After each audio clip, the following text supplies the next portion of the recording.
Tuhan nggak parkir di masjid, Tuhan nggak parkir di Ka'bah.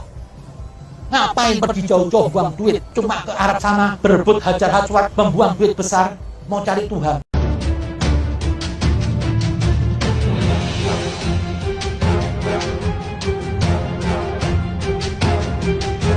Assalamualaikum warahmatullahi wabarakatuh. Waalaikumsalam. Alhamdulillahirabbil alamin. Pemirsa, kita jumpa di ruang tayang dibacain berita. Sepertinya ada sesuatu yang mau dibacakan oleh Bung Kamera. Silakan. Terima kasih Bung Alfian. Nih Bung Alfian ada si Kribo kurang ajar nih Bung Alfian. Ini ada dari arohmah.id Bung Alfian. Kritik umat Islam yang berhaji, Zen Kribo, Tuhan nggak parkir di Ka'bah. Innalillahi. Kalau Ar-Rahmah menulisnya kalimat kekufuran tanda tanya. Nah, Bung Alfian, ini ada sedikit videonya yang mungkin Bung Alfian sudah nonton, tapi baiknya kita ulang kalimat yang dia sebutkan itu, Bung Alfian. Kamu, Tuhan nggak parkir di masjid, Tuhan nggak parkir di Ka'bah. Ngapain pergi jauh-jauh buang duit cuma ke Arab sana, berebut hajar aswad, membuang duit besar, mau cari Tuhan. Nah, nih kurang aja Bung Alfian kalimat yang dia lanjutkan Bung Alfian. Nah, respon awalnya bagaimana Bung Alfian? Bismillahirrahmanirrahim. Buat pemirsa, saya ingin menyatakan dengan senyum manis, dengan senyum dikulum, bahwa ini merupakan ekspresi dari orang yang stres ya, orang yang sudah kehilangan apa namanya, kreativitas, kehilangan cara pandang melihat dunia, yang mana dia sendiri mestinya kan sangat paham. Itu sebenarnya kalau pakai lagi-lagi, kalau pakai hukum kena pasal sebetulnya kan? Harusnya ya kan, kalau bicara hukum. Tapi kan kita ingin tahu, kita sama-sama tahu, bukan ingin tahu, sama-sama tahu bahwa memang orang ini kan adalah orang yang memang berperan untuk terus memprovokasi umat Islam agar terpancing secara emosional. Jadi dari saya, ini bukan persoalan sederhana sebetulnya, persoalan yang berat. Dan maka buat umat Islam, saya pikir Anda sudah paham, orang yang banyak menista agama itu penyelesaiannya ada secara yudisial, non yudisial, dan penyelesaian yang Anda sanggup lakukan penyelesaian tersebut sehingga orang-orang itu berhitungnya memang sejuta kali.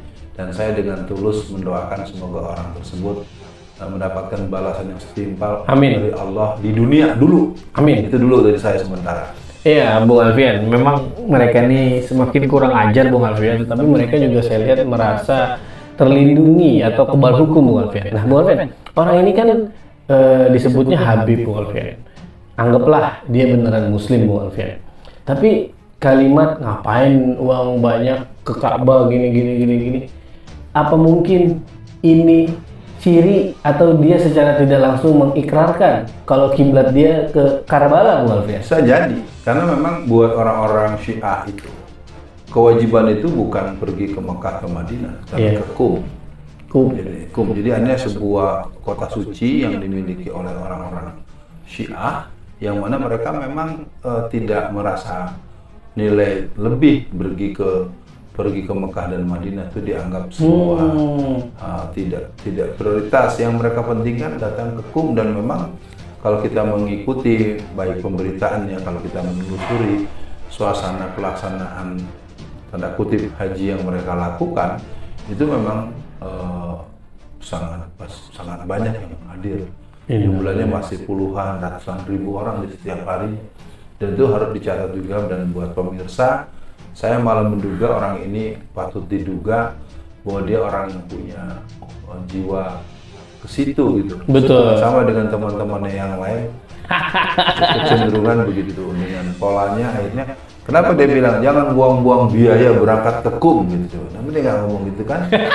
Katanya, dia kira-kira gitu. Betul. Begitu sementara respon awal. Iya Bung Alfian, karena memang orang-orang Syiah itu mereka lagi pada galau Bung Alfian, karena yang kartun Charlie Hebdo itu Bung Alfian yang di Perancis kan biasanya menghina Rasul. Sekarang lagi menghina Khomeini Bung Alfian. Saat menghina Rasul dia nggak marah, pas Khomeini dihina ngamuk-ngamuk. Udah beda nabinya. Nah Bung Alfian, memang yang Bung Alfian sampaikan tadi, penyelesaian orang-orang terhadap penistaan agama kita pernah dengar sendiri dari Ustadz almarhum Tengku Zulkarnain. Memang nggak usah banyak dibahas ya Bung Alfian.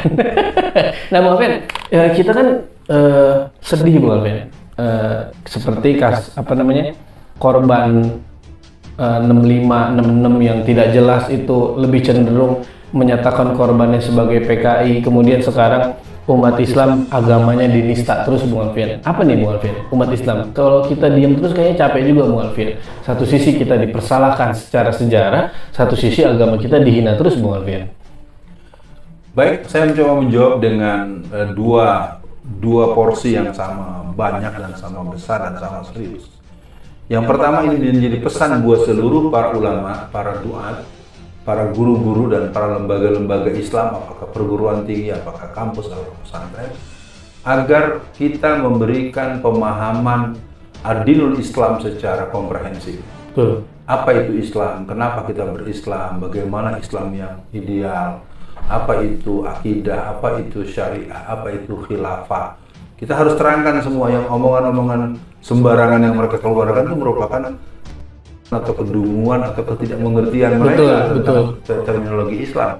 Jadi yang pertama adalah itu. Yang kedua, kelembagaan Islam agar melakukan sinergi secara kelembagaan, secara untuk masuk pada kerja-kerja saling memberikan peneguhan terhadap nilai-nilai itu. Yang ketiga, kepada seluruh orang-orang yang mempunyai kemampuan, apakah melalui konten channel begini atau melalui tulisan buku berupa buku atau apapun, segera melakukan produksi yang sedemikian rupa untuk disebarkan kepada masyarakat. Nah yang kedua, kelompok mereka, buat mereka, saya pikir Anda kelihatannya udah nantangnya keterusan. Betul. Maka saya menyatakan buat seluruh teman-teman pemuda Islam yang berjiwa tauhid, yang berjiwa jihad, yang berjiwa perjuangan Islam, orang-orang seperti ini bisa diselesaikan dengan hujah secara ilmiah. Kita ajak dia debat terbuka, kalau enggak kita ajak adu tarung sekalian, duel di jalan. Atau kita ajak dia melakukan apa yang membuat mereka bisa mempertanggungjawabkan, dan kita lakukan seperti yang dicontohkan oleh para sahabat dan orang-orang yang pernah berbuat terhadap musuh-musuh Islam yang sudah tidak bisa lagi diajak omong, tidak bisa lagi diajak dialog. Maka penyelesaian selain itu kita tempuh, termasuk penyelesaian hukum. Saya pikir perlu juga di seluruh Indonesia. Betul. Buatkan laporan dengan alat bukti yang mendukung, kan 2 alat bukti saja cukup. Buatkan laporan-laporan di mana-mana, karena kan hari kan berganti, roda akan berputar. Betul. Nanti kalau sudah izin Allah, rezim ini sudah tidak lagi punya cangkram yang kuat untuk melindungi mereka, maka laporan-laporan tersebut akan berfungsi efektif untuk mereka mendapatkan hukuman mati atau hukuman 1000 tahun penjara. Begitu Bung Kamal. Betul Bung Alfian. Karena bagaimanapun Bung Alfian, kita tuh sebagai umat Islam sebetulnya sedih Bung Alfian ya. Bukan hanya ketika Islam dihinakan ya Bung Alfian, kepada seluruh agama kita juga tidak setuju agama apapun dihina. Nah Bung Alfian, untuk akhir sesi dibacain berita kali ini Bung Alfian, penistaan agama, mengkerdilkan Islam, menyudutkan Islam itu sering Bung Alfian berujung kepada berbondong-bondongnya umat Islam atau orang kafir masuk Islam Bung Alfian. Contoh misalkan di Belanda itu sekarang populasi umat Islamnya malah meningkat Bung Alfian. Padahal kan di sana kacau juga kan, penghina Islamnya banyak. Kemudian kedua di Qatar, bagaimana Qatar kemarin ketika World Cup sangat melarang LGBT. Tapi justru yang masuk Islam juga banyak Bung Alfian. Nah, apakah ini untuk akhir sesi kali ini Bung Alfian, apakah ini salah satu berkah juga, bukan kita senang dihina ya.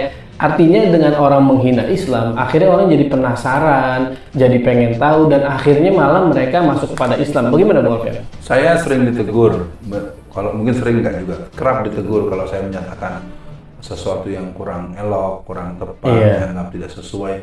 Ustadz kok bicaranya begitu? Saya sering bela diri.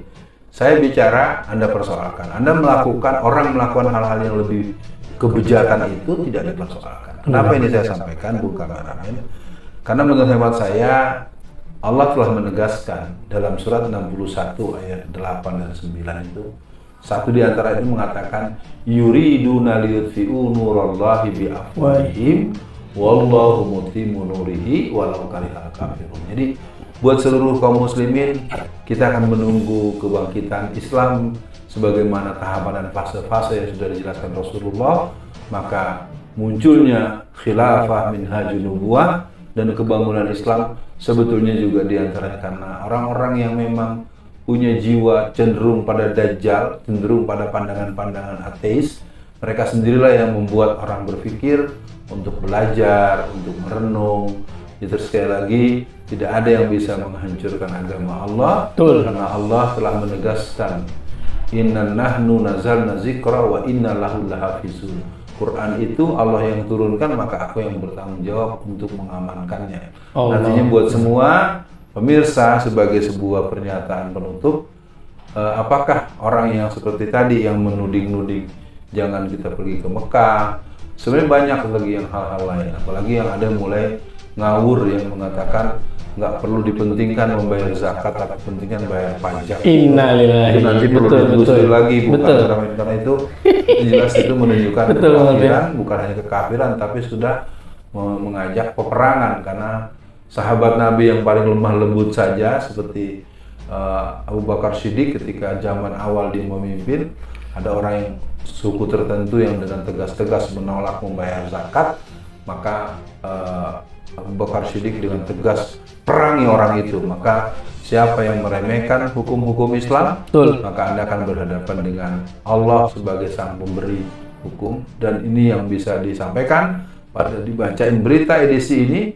Assalamualaikum warahmatullahi wabarakatuh.